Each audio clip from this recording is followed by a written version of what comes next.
Salutations à tous, mon nom est Louis-William Gagné et je vous souhaite la bienvenue à ce 4e épisode du podcast Junior, émission consacrée aux actualités dans le monde de la Ligue de hockey junior majeur du Québec et dans le monde du hockey junior en général. Au cours de la dernière semaine, il n'y a pas eu beaucoup de matchs. En fait, il n'y a pas eu de matchs du tout qui se sont joués dans la Ligue de hockey junior majeur du Québec. On était dans une espèce de semaine de repos, là, si on veut. Et j'en ai profité donc pour faire un petit sondage maison sur les médias sociaux, à savoir quelles étaient vos surprises et vos déceptions depuis le début de la saison dans le circuit Courteau. Alors, je vais vous lire un peu des commentaires que j'ai reçus un peu plus tard. Et on va avoir également une entrevue que j'ai réalisée avec Mathieu Vachon, journaliste au journal La Nouvelle de Victoriaville. En fait, on discute de l'événement avec un grand « et » dans la Ligue. C'est cette transaction qui a fait passer Vitaly Abramov des Olympiques de Gatineau au Tigre de Victoriaville. Alors, on s'est entretenu là-dessus avec Mathieu Vachon. On lui a demandé également quelles étaient ses surprises et déceptions depuis le début de la saison. On a parlé des Tigres aussi. Donc, une discussion d'une vingtaine de minutes là, que j'ai eue avec Mathieu il y a quelques jours. Alors, sans plus tarder, j'ai fait un petit tour en fait de quelques choses qui sont à retenir ces temps-ci dans le circuit. D'ailleurs, d'abord, je vous invite à aller lire L'état des forces, un article de Stéphane Leroux sur le rds.ca. On sait qu'à tous les 20 de chaque mois, il y a un article qui dresse un peu une espèce de power ranking des équipes de la Ligue de hockey junior majeur du Québec qui est fait par la référence du hockey junior Stéphane Leroux. Alors, je vous invite à lire ça sur les réseaux sociaux. Et je tiens à souligner un événement aussi qui a été marquant en fin de semaine. Il y a le gardien de 20 ans des Foreurs de Val-d'Or, Étienne Montpetit, qui a récolté sa 86e victoire dans l'uniforme vert et or, qui est d'ailleurs un record d'équipe qui a surpassé l'ancien gardien étoile des Foreurs, Maxime Daigneault, au début des années 2000. Et Montpetit, donc, qui a battu ce record de victoire chez les Foreurs, d'ailleurs, dans un gain où il a dû faire une cinquantaine d'arrêts. Donc, vraiment le scénario parfait pour lui afin de mettre la main sur ce record. Donc, Étienne Montpetit qui rentre dans les immortels des Foreurs de Val-d'Or. Le joueur de la semaine cette semaine dans la Ligue de hockey junior majeur du Québec, également un gardien. Il s'agit de Anthony Marone des Tigres de Victoriaville qui a réalisé 2 blanchissages consécutifs en fin de semaine. D'abord, vendredi soir, une victoire de 4-0 à Bécomo face aux Dracars. Et puis, dimanche, une victoire de 2-0 face... c'était face à qui? Je me rappelle même plus rapidement. C'est face à l'Océanique de Rimouski. Donc, Anthony Marone qui a 2 blanchissages consécutifs. Nick, j'avais lu, mais je me rappelle plus du chiffre exact. Là, Nick à quelques minutes du record d'équipe pour le plus grand nombre de minutes consécutives sans accorder du but. Un record qui appartient à James Poval. Alors, Anthony Marone, joueur de la semaine dans le circuit Courteau. Et également, il y a quelque chose que j'ai lu sur Twitter qui m'a un peu fait sourciller en tant que partisan du Drakkar, et je vous explique pourquoi. Il y a eu, il y a quelques jours, un tweet de Martin Lahaye. Pour ceux qui sont sur Twitter, qui suivent le monde du hockey junior, vous connaissez sûrement Martin Lahaye. D'ailleurs, on le salue s'il écoute l'émission. Martin, qui est un grand partisan des Olympiques de Gatineau et qui publie régulièrement, je dirais même jusqu'à dire très régulièrement sur Twitter.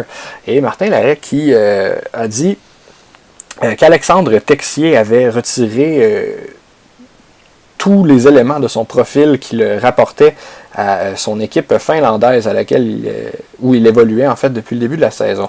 Pour ceux qui ne comprennent pas trop la référence, Alexandre Texier, c'est un jeune joueur français, si je ne me trompe pas, qui est âgé de 18 ans présentement et qui est un choix de 2e ronde des Blue Jackets de Columbus. Et il se trouve qu'Alexandre Texier a été sélectionné au dernier repêchage européen par le Drakkar de Bécomo. Mais Texier, finalement, ne s'est pas présenté sur la Côte-Nord, a choisi d'évoluer dans un circuit professionnel en Finlande. Et bon, depuis le début de la saison, il était là-bas, sauf que il a remis sa photo de profil est redevenue celle qu'il avait avec son équipe de Grenoble en France, et il y a toute allusion à son équipe finlandaise n'est plus sur son compte Twitter.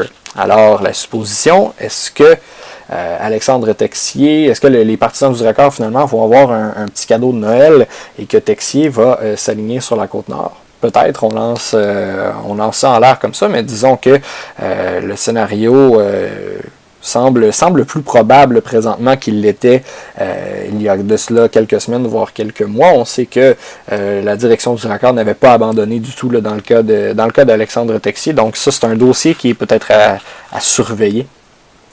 Ainsi, je vais peut-être faire un petit les lectures en fait là, des commentaires que j'ai reçus du côté de des médias sociaux là, de ce petit sondage que j'avais fait auprès des partisans.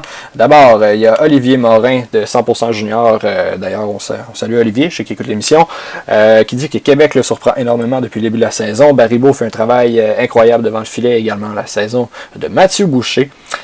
Ben oui, en fait, là, Québec, un rendement assez surprenant. On ne les voyait pas nécessairement au premier rang du circuit Courtois à ce temps-ci de la saison. Derek Baribeault qui avait des chiffres pratiquement inhumains là, dans les premiers matchs de la saison. Finalement, ça c'est, disons que la loi de la moyenne l'a peut-être rattrapé un peu, mais j'ai bien l'impression que ce petit séjour avec le Wild du Minnesota, la signature de son contrat lui a fait un bien incroyable. Vraiment, semble très différent par rapport aux années passées. Et finalement, Mathieu Boucher, c'est certain, le capitaine là, qui connaît une production très, très élevée là, depuis le début de la saison. Il est au 4e rang des pointeurs, au 3e rang, pardon, des pointeurs du circuit avec 32 points en 24 parties depuis le début de la saison, le joueur de 20 ans. Également, on a José Jobin qui note l'Océanique de Rimouski comme la plus grande surprise, comme sa plus grande surprise depuis le début de la saison, et je crois que ça l'est aussi pour beaucoup de gens. L'Océanique, là, une équipe très jeune, très inexpérimentée, qui se trouve présentement parmi les bonnes équipes là, dans le circuit. J'en ai parlé d'ailleurs dans mon entrevue avec Mathieu Vachon, donc je ne veux pas nécessairement vendre le punch. Et finalement, on a Antoine Desrochers ainsi que plusieurs autres qui nous ont dit que la déception depuis le début de la saison, c'est les Tigres de Victoriaville. Par contre, je vous invite à écouter attentivement l'entrevue que j'ai réalisée avec Mathieu, puisqu'il croit que ce mauvais début de saison est maintenant chose du passé, particulièrement depuis que Vitaly Abramov s'est joint à l'équipe. D'ailleurs, comme j'ai mentionné plus tôt, les Tigres ont récolté 2 blanchissages consécutifs en fin de semaine, et pour avoir vu un de ces 2 matchs-là, ce ne fut pas un vol nécessairement du gardien de but. Je pense que c'est le jeu collectif des Tigres qui les ont particulièrement aidés là, dans ces deux victoires-là, une performance défensive là, pratiquement parfaite.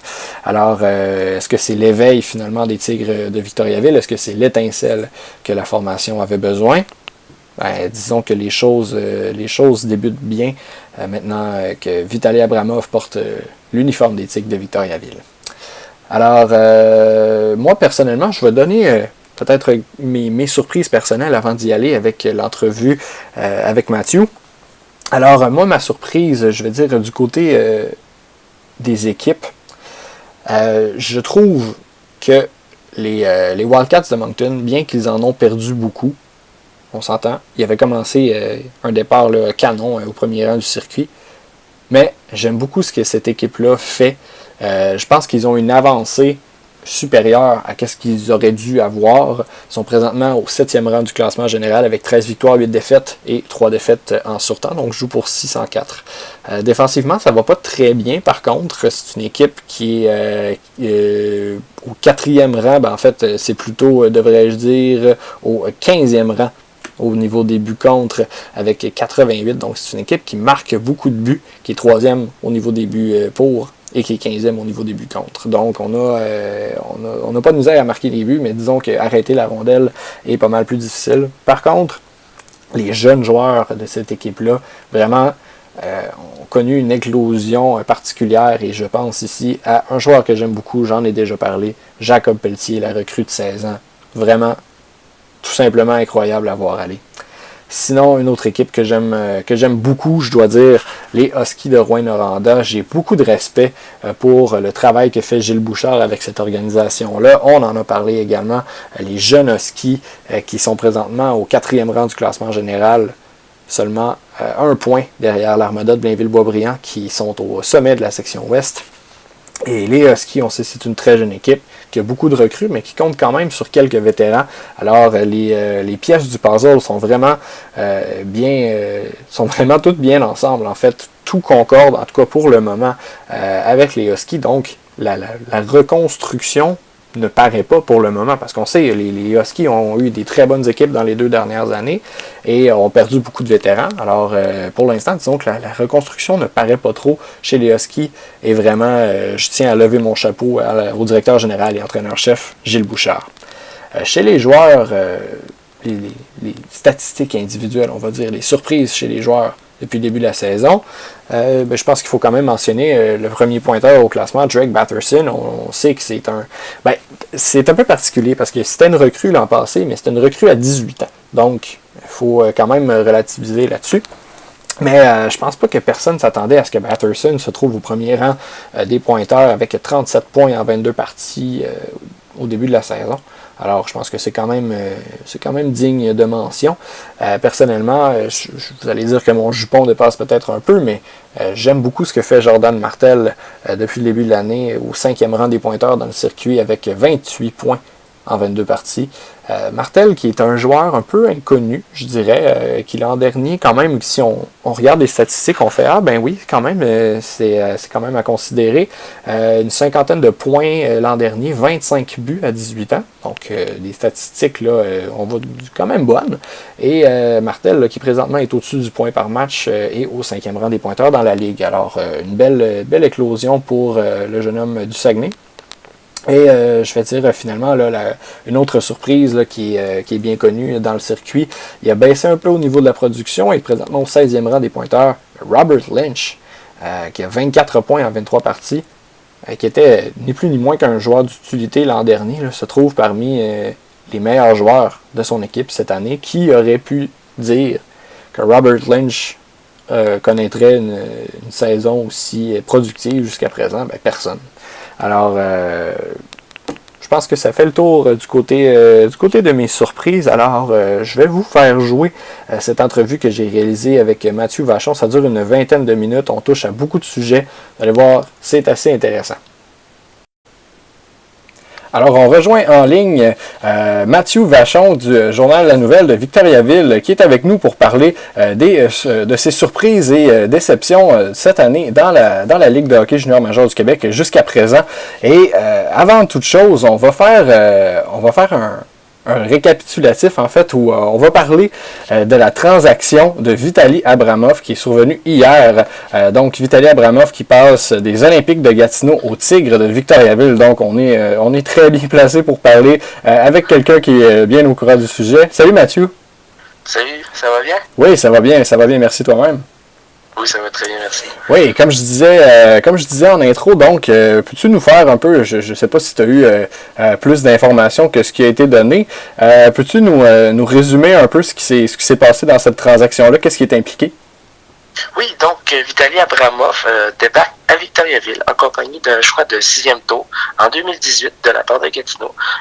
En échange, les Tigres de Victoriaville cèdent un choix de première ronde en 2019, un choix de deuxième ronde en 2019, un choix de deuxième ronde en 2020 et un choix de 6e ronde de cette année en 2018.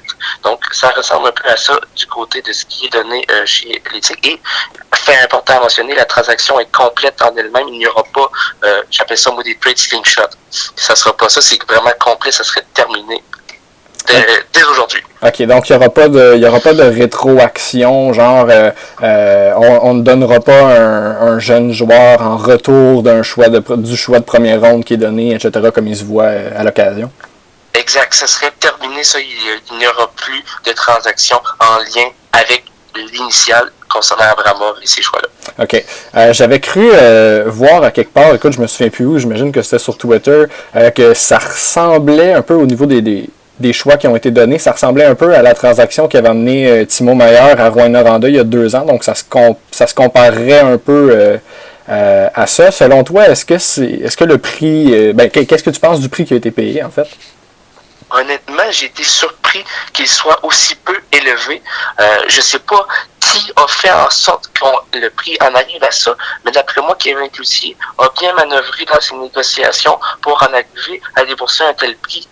Moi, personnellement, je m'attendais à ce qu'un espoir des Tigres de haute qualité soit sacrifié. Je pense à Charles Larochelle, Vincent Signy, ou peut-être plus tard, si la transaction avait été annoncée, peut-être à la date des transactions du 18 au 18 décembre au 6 janvier. j'aurais pensé Benjamin Thibault, par exemple. Mais il a réussi à tous les garder, ces joueurs-là. Et ça, c'est vraiment un exploit en soi de réussir à mettre la main sur le joueur par excellence de la saison dernière contre des considérations futures. C'est vraiment tout un tour de force de la part du directeur général des Tigres de Victoriaville. C'est sûr que du côté de Gatineau, ils ont une panoplie de choix et c'est ce qu'ils voulaient. Donc, ils doivent être très heureux dans les bureaux à Gatineau en ce moment. Ben oui, en fait, quand tu disais des considérations futures, on entend souvent la phrase qui dit « des choix, ça patine pas encore ». Et donc, disons que là, les choix importants se situent pas mal dans les années... en fait, pas cette année, mais l'année prochaine ainsi que dans 2 ans. Donc, les choix des Tigres devraient être quand même des bons choix. Si on se fie peut-être au cycle là, dans lequel Victoriaville se trouve présentement, si on avance l'année prochaine, si on avance dans 2 ans, ça devrait quand même être des bonnes sélections. Là. Genre, on ne repêchera pas 15e en première ronde. Non, exact. Tu as tout à fait raison. À moins que les Tigres de Victoriaville se transforment en une version des Huskies de Rwanda 2.0, les choix des Tigres de Victoriaville en 2019 et 2020 devraient avoir une valeur augmentée à comparer à ceux de cette année. Je me souviens qu'à plusieurs reprises, on a parlé que Gatineau voulait un choix de premier tour en 2018, mais je pense qu'ils sont venus à la raison que celui qui valait le plus cher, c'était celui de 2019 à Victoriaville, et ils ont bien fait de ce côté-là d'aller vers 2019. OK. Si on compare, à ton avis, avec la transaction de German Rubtsov, est-ce que tu trouves que c'est un prix qui est inférieur à ce qui a été payé par Bathurst pour Rubtsov? À mon humble avis, oui, je crois que les Tigres de Victoriaville ont payé moins cher compte tenu de la valeur du joueur qu'ils obtiennent. Je crois que Yannick Jean, avec les Saguenay Chicoutimi, a réussi à dépouiller un petit peu plus le Titan Acadie Bathurst que ce que Alain Cyr, avec les Olympiques, a fait avec les Tigres de Victoriaville et Kevin Cloutier. Donc, à mon avis, le prix qui est le moins élevé, c'est celui qui a été payé pour avoir Abramov. Donc, il y a quelque part, c'est le meilleur des deux, à mon humble avis. C'est le meilleur des deux, c'est Abramov. Donc, je crois que Kevin Cloutier peut se frotter les mains en ce moment. OK. Et qu'est-ce que je voulais te demander aussi? Mon Dieu, j'ai un petit blanc de mémoire. En fait, on y reviendra au pire. Ouais, dans le cas d'Abramov, là, on parle d'un joueur de 19 ans, si je me trompe pas. Ouais. Donc, qui est à sa... On parlait déjà qu'on n'était pas certain qu'il revienne. Donc là, il est à sa dernière année dans la Ligue de hockey junior majeur du Québec. On a déjà Ivan Kozorenkov qui est avec les Tigres. Donc, est-ce que pour toi, l'arrivée de Vitaly Abramov, ça signifie... Est-ce que ça clôt le dossier concernant Mathieu Zaceda? Oh oui, c'est terminé. Matvei Zaceda ne se présentera jamais à Victoriaville. C'est tout simplement fini. OK. Donc, c'est une façon un peu... ça vient vraiment clore le débat là, complètement à ce niveau-là. Ouais. Il n'y a plus de... Parce que pour rentrer Vitaly Abramov, si ma compréhension est exacte des règlements de la LHMQ, il fallait qu'il libère Matvei Zaceda. OK. Donc, à ce niveau-là, on devrait avoir peut-être un peu de clarification par la suite là-dessus. J'avais vu également sur Twitter cette semaine, pour terminer peut-être dans le cas d'Abramov, j'avais vu sur Twitter que Philippe Boucher et les Remparts seraient peut-être intéressés. D'ailleurs, je pense que tu es aussi bien de corroborer mes propos parce que ma source est nulle autre que toi là-dessus. Donc, c'est sûr que pour un joueur comme ça, il y a beaucoup d'équipes qui avaient d'intérêt, mais particulièrement Québec. Écoute, de ce qu'on m'a chuchoté, les Remparts de Québec ont téléphoné aux Olympiques de Gatineau, mais ça n'a pas été très loin. Donc, ils ont manifesté un intérêt pour Abramov, mais je crois que c'était plutôt à titre informatif et ça n'a pas été en mesure d'aller plus loin que les discussions préliminaires. OK. Pour faire une petite transition vers notre sujet principal, là, c'est sûr que la période des transactions s'en vient tranquillement là, d'ici un peu plus d'1 mois. C'est sûr que c'est difficile de répondre à cette question-là, mais est-ce que, selon toi, le magasinage des Tigres n'est pas terminé? Est-ce qu'il est terminé ou pas terminé? Il est loin d'être terminé. Et je prétends que je vais avoir une période des fêtes assez rocambolesque. Merci, je peux te l'affirmer. Bon. Parfait. Donc, il reste encore du beau à voir d'ici un mois. Bon. Alors, on va aller vers les Tigres. En fait, le sujet principal là, du show aujourd'hui, qui est surprise et déception dans la Ligue de hockey junior majeur du Québec. Des commentaires que j'ai reçus au cours de la semaine, là, j'avais fait un petit sondage maison là, sur Facebook à demander aux gens quelles étaient leurs surprises et leurs déceptions. Il y a beaucoup de personnes qui ont mentionné que les Tigres de Victoriaville étaient une déception jusqu'à présent. J'ose croire que c'est ce que tu penses aussi. En fait, c'est difficile de voir autrement. Pour faire un petit résumé, là, présentement, les Tigres ont une fiche de 9 victoires, 10 défaites, une défaite en prolongation, donc pour 19 points. 19 points en 20 matchs, donc un petit peu sous la barre des 500. On a 63 buts marqués, 75 buts accordés, donc un différentiel de moins 12. Et quoique les unités spéciales des chiffres que je vois semblent être quand même bien des deux côtés. Les résultats sont pas là présentement. Je t'ai posé la question récemment et je vais la reposer pour le bien des auditeurs. Est-ce que la chaîne est en train de débarquer à Victoriaville? Bien honnêtement, je te dirais qu'elle est plutôt en train de réembarquer à l'heure où on se parle. Avec l'arrivée de Vitaly Abramov, avec ce que j'ai vu cette semaine en étant près de l'équipe, je peux t'affirmer que l'ambiance est bonne. Et aussi, il y a eu, je veux pas, quand ça va plus ou moins bien dans une équipe, il y a des discussions et je pense qu'il y en a eu plusieurs cette semaine. Donc, de ce fait, là, on s'assure que tout le monde va pousser dans la même direction à Victoriaville. C'est sûr que, par exemple, faut pas se le cacher, il y a, disons, un rendement qui est décevant. Pas plus tard que ce matin, Kevin Cloutier m'a affirmé la même chose. Il dit, je te cacherai pas, il dit, les résultats de mon équipe sont décevants. Donc, il a senti le besoin d'aller chercher un Vitaly Abramov pour donner la petite étincelle qu'il faut au Tigre pour faire réembarquer la chaîne. Donc, je crois qu'elle est en train de réembarquer pour le moment.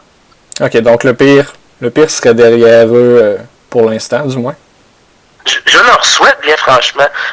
Vous savez, faut se dire que les Tigres ont le mot d'ordre du président cette année, c'est la victoire. Il veut y aller jusqu'au bout et les Tigres vont probablement y aller all-in.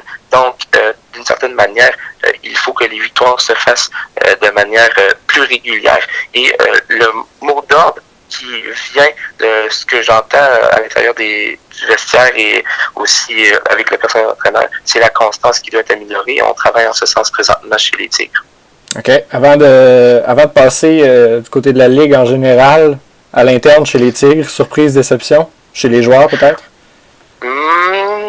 Une surprise, je dirais Jimmy Huntington qui produit offensivement, qui offre un jeu de bonne qualité. Bon, vous allez me dire, il y a une fiche de moins 12, mais Jimmy Huntington, la fiche de moins 12, je n'y crois pas qu'elle est représentative de ce qu'il est, de ce qu'il offre comme rendement au Tigre, au sein d'une deuxième unité. Il a vraiment du jeu de qualité. Donc, à mon avis, c'est la surprise jusqu'à présent, cette saison. OK. Par la suite, tu voulais savoir la déception. C'est sûr que le rendement de Pascal Laberge, je vais faire attention de ce côté-là, mais Pascal Laberge, c'est un jeune homme avec un talent immense, des mains et des habiletés exceptionnelles, mais on dirait que des fois, son désir de vaincre est un petit peu inconstant. Comme je t'ai mentionné tantôt, la constance, c'est la clé. La constance, c'est la clé dans le cas de Pascal Laberge. Et lorsqu'il va se mettre à produire comme il en est capable, les Tigres vont aller pour le mieux. OK. Juste pour appuyer un peu tes propos quand on parlait de Jimmy Huntington, 4 buts, 12 passes et 16 points en 20 matchs depuis le début de la saison. Il avait connu aussi, je me rappelle, un camp d'entraînement extrêmement productif aussi. Et au cours des dernières années, c'était un peu plus un joueur d'utilité, là, si on peut résumer la chose comme ça. Et là, avec une production là, de 0.75 points par match. D'ailleurs, plusieurs points en avantage numérique également de ce que je vois présentement. Donc, a semblé se trouver peut-être une nouvelle utilité en fait au sein de la brigade offensive des Tigres. Et du côté de Laberge, en 18 matchs, 4 buts et 8 passes pour 12 points. Donc, on parle d'un .66 points par match, ce qui est quand même pas si mal, mais pour un joueur de talent comme Laberge, je pense que tu as raison, on s'attend à plus. Là. Choix de deuxième ronde des Flyers de Philadelphie en 2016 à 19 ans, donc oui, évidemment, il y a plus un peu de pression de son côté. Oui, fort possiblement. Là, on peut-être faire un petit tour là, rapidement du côté de la Ligue. On avait discuté de ce bonhomme-là au courant des dernières semaines. Un joueur, en fait, un gardien de but du côté des Huskies de Rouyn-Noranda qui vient de jouer les 2 matchs, en fait, là, avec l'équipe du Québec dans la série Canada-Russie. Samuel Harvey, qui, pour la première fois de sa carrière, je veux pas être pessimiste, mais disons qu'il répondait pas aux attentes qu'on avait envers lui dans les années passées, mais là, cette année se trouve statistiquement parmi les meilleurs gardiens au pays. Vraiment semble avoir connu une certaine éclosion là, cette année, un des vétérans des Huskies de Rouyn-Noranda. Est-ce que tu peux nous parler davantage d'Harvey? Samuel Harvey, c'est probablement la raison principale pourquoi les Huskies de Rouyn-Noranda réussissent à se maintenir parmi l'élite de la LHMQ cette année. Donc, Samuel Harvey, en 17 départs cette saison, 11 victoires, une moyenne de 2,32 buts accordés par partie et une efficacité phénoménale pour du hockey junior de 924. Donc, Samuel Harvey, il a vraiment pris ses aises à Rouyn-Noranda cette année et il est en voie de possiblement avoir une invitation au camp d'équipe Canada. En tout cas, ça regarde bien pour lui. Excellent. Peut-être une équipe qui déçoit là, depuis le début de la saison, autre que les Tigres de Victoriaville. En tout cas, moi, je trouve que c'est peut-être une déception dans les circonstances. Le Phoenix de Sherbrooke, je sais que les classements sont encore très serrés. Puis là, il se trouve à un rang où ça peut bouger très rapidement encore. Mais là, on sort d'une séquence assez difficile. Une seule victoire à leurs 10 dernières parties. J'ai l'impression que c'est un peu toujours la même recette qui se passe à Sherbrooke dans les dernières années. Ouais, c'est très dommage parce que cette équipe-là, j'en parlais justement avec mon collègue Jérôme Godreau de la Tribune, et c'est possiblement la meilleure formation que le Phoenix de Sherbrooke a aligné depuis le début de leur histoire. Mais malheureusement, après un début de saison assez prometteur, ils ont aligné, je pense, 7 défaites de suite et ils se trouvaient souvent des nouvelles façons de perdre. Donc, c'est la preuve que cette équipe-là n'était pas en mesure de jouer avec confiance. C'est dommage. Il y a également Evan Fitzpatrick qui a connu toutes sortes de difficultés depuis le début de la saison. C'est un gardien qui a un réel talent. C'est pas pour rien qu'il a été choisi au 2e tour par les Blues de Saint-Louis. Mais là, il peine à livrer la marchandise. Donc, lui, s'il peut se replacer convenablement, le Phoenix peut pas faire pire, en fait. À mon avis, c'est une équipe de 2e tiers et non une équipe de dernier tiers de la Ligue en ce moment. OK. Et peut-être pour conclure, en tout cas avec mes choix, si jamais tu veux en rajouter par la suite, bien à toi, à tout seigneur, tout honneur, la plus grande surprise d'après moi, et selon les commentaires que j'ai eus, ça semble assez unanime, les Remparts de Québec. C'est vraiment là, trône au premier rang du classement présentement. 15 victoires, 6 défaites, une défaite en prolongation. Fiche de... en fait, joue pour 705 présentement. Un différentiel de plus 12. Là, ça va peut-être un petit peu moins bien présentement. On gagne un peu moins qu'en début de saison, mais quand même 7 victoires, 3 défaites à leurs 10 derniers matchs.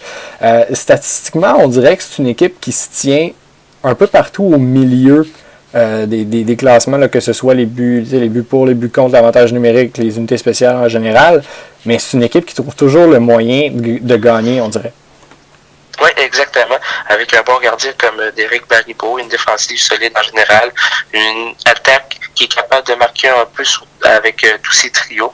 Donc, ils sont toujours menaçants, toujours en mesure de te faire mal au moment important. Donc, les Remparts, également très bien dirigés par Philippe Boucher, donc sont en mesure d'être compétitifs à chaque match de cette manière. Je me rappelle, on avait parlé en début de saison du premier trio des Remparts là, qui allait vraiment représenter la majeure partie de la contribution offensive de cette équipe-là. Mathieu Boucher, Derek Gentile, Philippe Kourachev. Et Philippe Boucher a réussi à sortir une carte de sa manche, est allé chercher un joueur de 20 ans de la Ligue de l'Ontario. du nom de Luke Kerwan, qui vraiment a un début absolument extraordinaire avec les Remparts de Québec. Si je ne me trompe pas, il y a un seul match depuis qu'il est à Québec où il n'a pas récolté de points. A présentement 15 points en 12 parties, dont 10 buts. Oui. Vraiment une production très surprenante et on dirait que on a réussi à trouver un bon filon à exploiter et puis ça rapporte.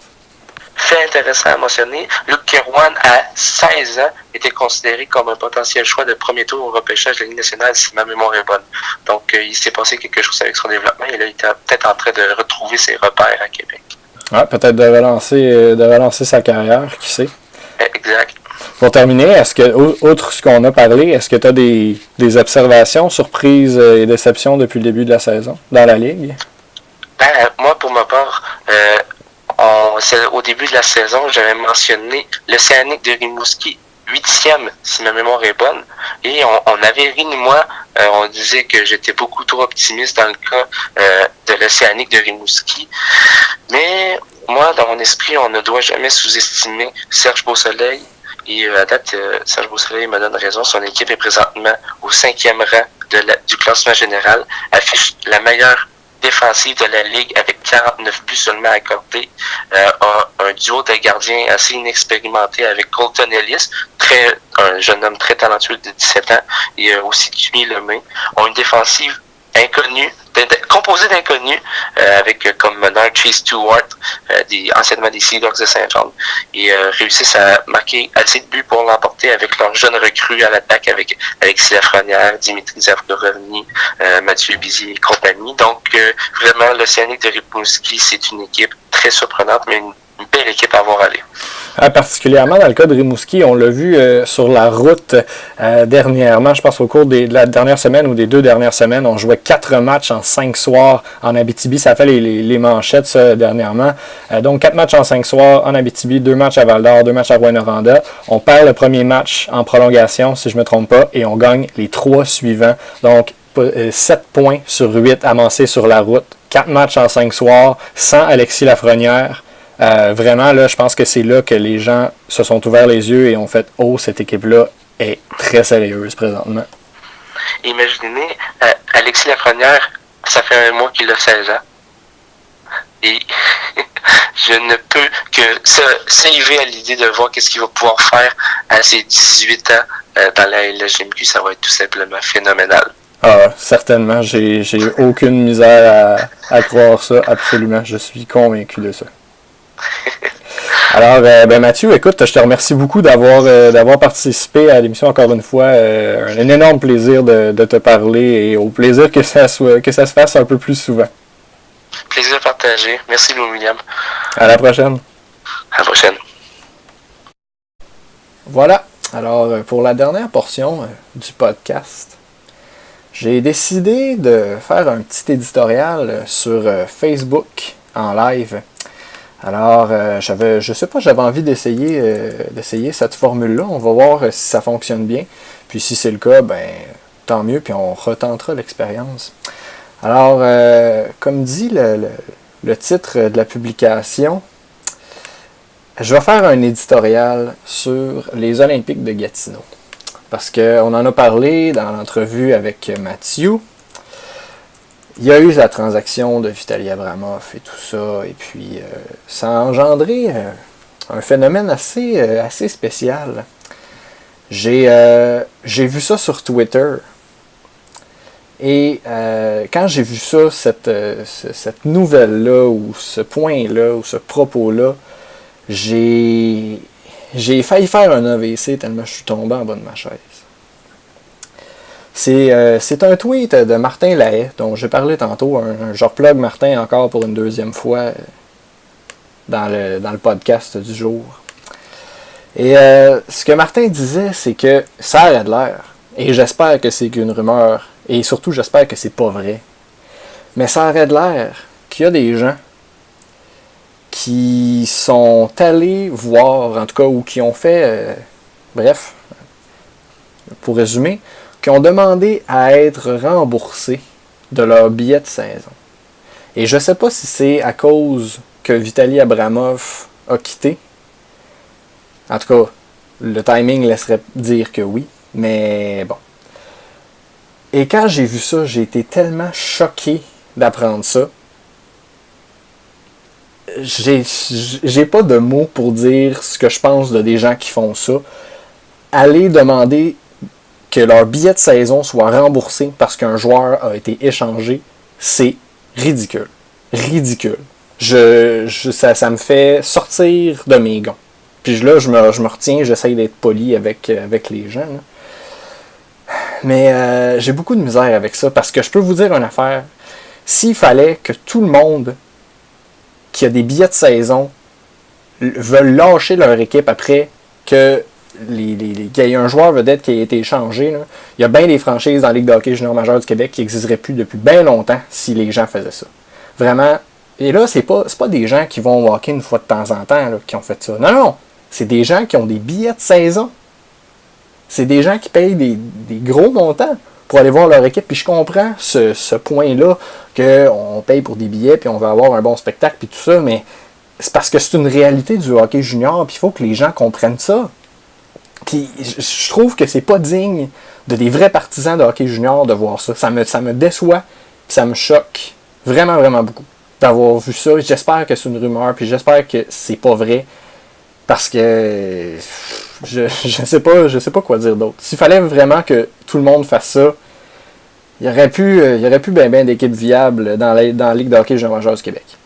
Et je vais vous donner un exemple. Regardez, présentement, là, les Cataractes de Shawinigan sont 18e au classement. Ils ont perdu le 8 premières games de la saison. Là, ils viennent d'en perdre 6 en ligne. Ils ont eu une bonne séquence à travers ça, mais bref, ils sont derniers au classement. Je le sais qu'ils ont eu des bonnes années dans les 2-3 dernières années, puis ils ont eu des bons joueurs, puis tout ça, bon. Sauf que, là, les Cataractes, là, on va se le dire, sont pas bons cette année, puis ils seront pas bons cette année. Sauf que, sont quoi? Sont 5-6e pour la moyenne d'assistance dans la Ligue. Il y a 3000 personnes dans le building en moyenne par partie, puis ils sont derniers dans la Ligue, ils sont dans les bas-fonds de la Ligue, puis il y a du monde pareil au match. Je sais que Shawinigan, c'est une drôle de bébite. Là. C'est des partisans qui sont très, très, très exigeants. C'est réputé pour être une bonne foule, donc ça me surprend plus ou moins de voir ça, mais quand même, plus que 3000 personnes avec l'équipe qu'ils ont, moi je trouve que c'est très surprenant. Puis il faut qu'on prenne exemple sur des équipes comme ça. On ne commencera pas à aller demander de se faire rembourser nos billets parce que le joueur a été échangé. Voyons donc. Voyons donc. Je veux dire, puis en même temps, le Gatineau, ça fait quasiment 30 ans qu'ils font les séries de suite. Là. Je comprends qu'ils n'ont pas fait les finales depuis un bout de temps, puis tout ça, mais quand même, c'est, en tout cas, personnellement, je trouve la plus glorieuse organisation du circuit Courtois. C'est l'équipe qui a gagné le plus de championnats. C'est une grande équipe, les Olympiques. Et là, avec tout ce qui se passe présentement, avec le dossier de l'amphithéâtre, avec les partisans sont pas au rendez-vous, ou en tout cas, les assistants sont en baisse, il y a beaucoup de critiques qui est faite au niveau des propriétaires, au niveau des dirigeants. En tout cas, ça brasse beaucoup là-bas. Puis si les gens décident qu'ils arrêtent d'aller à l'aréna parce que Vitaly Abramov a été échangé, ben les Olympiques de Gatineau, il n'y en aura plus. Si les gens arrêtent de se pointer à l'aréna, en plus de tout ce que je viens d'énumérer, ben ils ne resteront pas à Gatineau. Ça va être, au lieu d'avoir du changement, ça va être le contraire qui va se produire. Il n'y aura plus d'équipe. C'est aussi simple que ça. Il faut continuer à encourager nos équipes, même dans les meilleurs comme dans les moins bons moments. Puis, malheureusement pour les Olympiques, ben là, ils sont dans un moins bon moment. Mais ils viennent d'avoir des choix là, pour Vitaly Abramov. C'est sûr qu'ils sont loin encore, mais il ne faut pas que ça empêche les gens d'aller à l'aréna quand même. Il faut aller encourager nos équipes parce qu'on a besoin surtout d'un gros marché comme Gatineau. C'est une grosse ville. C'est une grosse équipe. C'est un gros nom dans la Ligue de hockey junior majeur du Québec. C'est une des franchises les plus connues au Canada. On a besoin d'eux autres. Je comprends que les décisions sont peut-être pas toujours comme on voudrait. Je comprends la frustration des gens. Mais je pense qu'il faut quand même... faut continuer d'encourager nos équipes quand même. Il faut continuer. Alors, je vous invite à réfléchir là-dessus. Puis là-dessus, je mets fin au Facebook Live. Si vous voulez entendre le reste du podcast, il va être publié là, d'ici la fin de la journée. Donc je vous remercie beaucoup d'avoir été là. À ceux qui étaient sur le podcast, merci beaucoup. Alors voilà. On va mettre fin à l'émission là-dessus. Donc, je remercie tout le monde d'avoir été là. Si le podcast a bien réussi, le podcast, c'est-à-dire le Facebook Live, on retentera l'expérience. Donc, on se dit à la prochaine. Salut tout le monde.